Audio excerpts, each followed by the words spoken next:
My name is Ronald Coleman. I represent President Trump and the Trump campaign. Fantastic. Can you spell your last name for us? Coleman.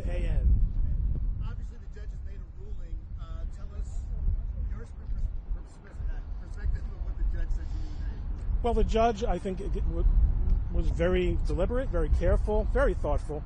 He did order a partial injunction with respect to future use of the song, which we had already agreed we would not be making. So that we consider to be a wash. We decided not to do that because of the interest of the campaign.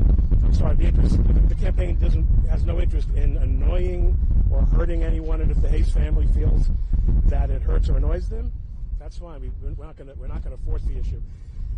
Most important to us at the moment was that the judge, in recognition of really important free speech and political speech interests, acknowledged that it would be an excessively broad use of his injunction power, which is prohibited by the federal rules as well as the United States Constitution, for him to have issued an order that would have resulted in the campaign being forced to take down videos. So we're very gratified about how it came out. In fact, you had suggested that you believe there might be some political motivation to the timing of this request for videos coming down. Can you talk about that? Well, it's certainly conceivable. I think it's just as conceivable that the timing was used as a pressure point as much as being the result of frank political motivations. Everyone I've dealt with on the other side has been a complete gentleman.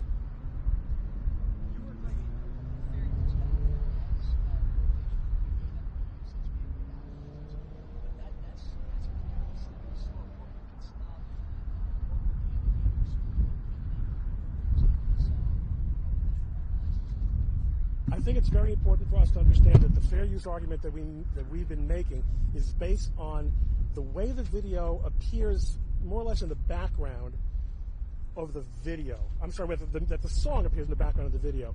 We did, when alerted to the issue, get a license. We got a license because creators are entitled to be compensated for their work. We believe, obviously, the campaign believes, and Mr. Trump believes in following the law. When the issue was brought to our attention, we got a license. In terms of fair use, though, that comes in at the video level. The idea that entire videos that have that music in the background should be taken down, that's where the fair use argument comes in. And I'd be happy to give a primer on fair use, but I don't think we're up for that today, especially.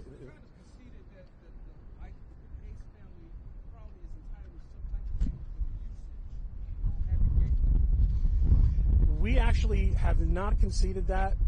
We're not clear that the Hayes family does have an ownership right. The judge felt that there was enough in the record to at least make a prima facie finding that they did have some kind of ownership right. It's a little bit murky, and the judge acknowledged that it's murky.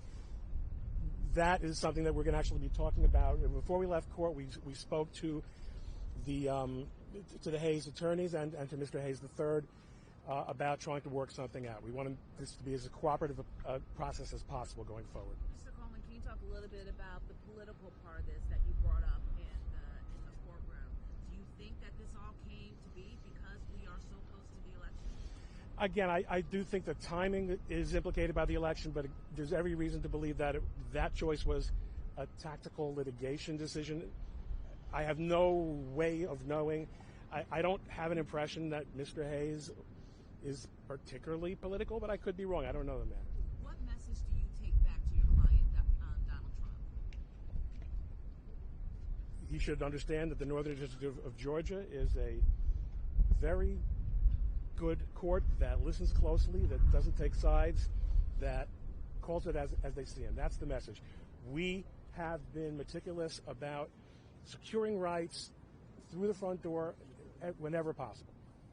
So you will not play this song again? Will you direct your client again? We actually already directed our client, and one of our submissions that was filed on Friday night stated in a declaration by the deputy campaign manager that out of consideration for the sentiments of the Hayes family and in order to avoid further litigation on that score, we would stop playing it. So it's not being used anymore. But you're going to keep it on the website? we're going to keep it on existing videos. We're certainly not going to go and add layers of it. That would not be within the spirit of the order. That's for sure. Any other questions? Can you just say and spell your full name for me again? Ronald Coleman, Coleman, with the Dillon Law Group. I work with Harmeet Dillon. You know her. One last question. Do you believe that taking down those videos now will hurt former President Trump's campaign by taking them down now just for the sake of the family and how they feel about the music being played?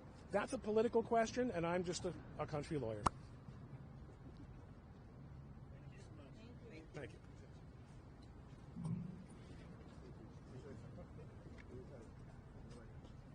Good afternoon. Thank you all for coming.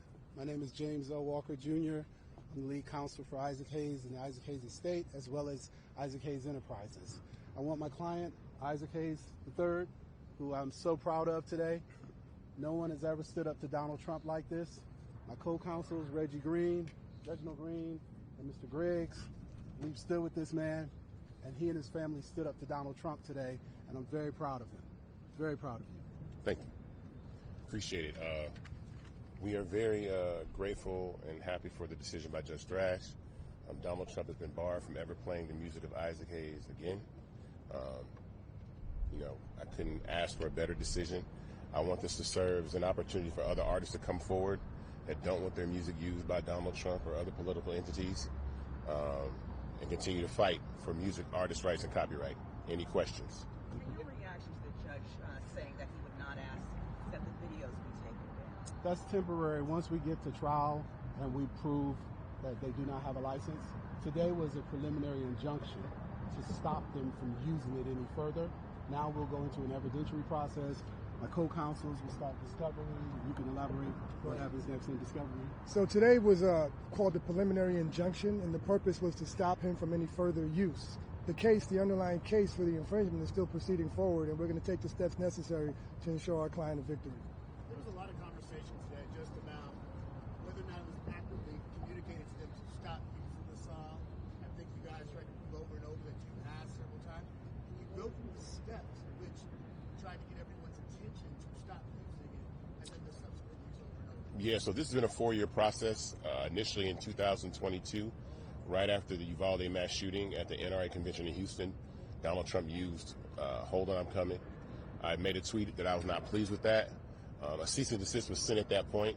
Over the next 4 years, he continued to use the music. After the rally here in Atlanta, James and I had a conversation, said we really got to find a way to stop him from using the music, and this was the only means to be able to do that. He was also notified by BMI at a point 100 days ago to not play the song, but he continued to play the song multiple times after he was told not to. So that's copyright infringement, textbook copyright infringement. We are the copyright holders. A lot of artists are not often in this position to stand up for their copyrights because publishing companies typically own the rights to the music, but I always want to make sure that we are able to protect my father's legacy. My father lost the rights to his music a year before I was born. That music started to come back, so after 56 years, the last thing that we were going to do is sell our copyright, and we're going to defend and continue to gather more Isaac Hayes copyrights. You know the former president loves watching television, so he may be watching, he may see you. Mm-hmm. What message would you like to send to the president if he's watching about this music, about your copyrights? The message to the former president? Yeah, it's made very clear. Don't play Isaac Hayes music songs anymore. Mr. Hayes, one of the things mentioned in court today was basically that your father isn't here to speak for himself. Yeah. To say whether or not he wants that song played. Right. How did you react to hearing that, and what do you think your father would say? I mean, that's fine. Copyright law states that after 56 years of publication, the rights of those songs either return to the author or the heirs, which is our family. They've returned to our family. We have a right to defend and protect our copyright, and we did. Other than that, I've never wanted this song to be associated with Donald Trump in the manner that he was using it, because it was something that he used repeatedly, more than any other song at his rallies. He's been playing this song for 4 years almost, over and over again at rallies. As I've said before, my sisters are behind me. My father was a father to 7 daughters. I have 7 sisters. Donald Trump has been found liable of sexual abuse. I know my father would not want that man playing his music. Man's been found liable of sexual abuse and some of the things that he says about women, especially black women and women of color, especially in this election. And so we have to take a stand that we want to separate ourselves from someone with Donald Trump's character. This is not a political issue. This is a character issue. That's been made very clear today. And I want to say something. Hold on a second. I want to say something to the brother who asked about the former president. If you heard the judge clearly, the judge said you need a license. And that's a very, very telling statement because there are 51, 52 plus illegal uses that do not have a license. So for a judge this morning to say that Donald Trump and Team Trump and some of the other defendants who've now capitulated and said they will get us documents or they will work it out, they will pull things down, it's a very important point that the judge said you need a license under Title 17. They argued fair use, they argued political speech, they argued a bunch of things. I think their theory was we're going to just throw something out there and hope something sticks up against the wall. And it's the tactic lawyers use, where you throw something out and hope something sticks with the judge to help you get a victory. This judge, who I applaud, understood intellectual property. He understood Title 17. He understood copyright law. And by him understanding everything, he was able to tell Team Trump, you don't have a license. You don't have a license. So don't use his music anymore, period. Now that gets into us moving this case ahead. As Attorney Green and Attorney Griggs know, we'll move this case ahead now and start with discovery, depositions, and a lot of other things to basically make them pay. And the damages are in the millions. The damages are in the millions when you talk about this many willful copyright infringing songs and videos. But if the Trump campaign were going to be able to get the license that would just investigate the injury, you still have any No, it's after that license has been terminated by BMI, there's any opportunity to return to use the song. And that was told to him over 100 days ago, and he continued to use the song. So there's no coming back from using the song. And how do you respond to the suggestion in court today that this is all politically motivated on your part? That's totally not politically motivated. I've been doing these cases for almost 30 years. We've gotten probably 250 plus artists out of bad contracts in situations like this. This is what we do. I saw him post something on August 3rd, and I called him from Chicago and said, do you want us to handle this? And he said, please step in. So from August 3rd to September 3rd, he has shut Donald Trump down. He and the team of lawyers, Ava, Liz Gardner sitting back here quietly, our copyright administrator, Gina Ryan, there's a whole team of people. Paul Wilson, one of my associates, some associates who couldn't be here, really did a heat of work, a whole lot of work here, large amount of work, and our Howard Law students also stepped in. So I want to make sure we recognize a body of people who worked nonstop for 30 days to get a preliminary injunction on Donald Trump. That is an unheard of order by a court. It's one of the highest and hardest things you can get a court to award you. But this man got it. In the beginning, you wanted to play a video, launch a piece of evidence. Correct. The opening was powerful. Are you disappointed that the judge didn't allow you to play the entire thing? You said it in the elevator. He played it through. Yeah, he played it exactly where I wanted him to know that Isaac Hayes was a songwriter and had written amazing records like Hold On, I'm Coming and Soul Man for artists like Sam and David. He established himself as a writer. So for people to think that nobody knows that Isaac Hayes wrote Hold On, I'm Coming, that's just simply not true. He was inducted into the Songwriters Hall of Fame along with David Porter in 2005. So very many people that know. And more importantly, the people that we do business with that could affect Donald Trump using our music know who Isaac Hayes is and who the writer of that song is.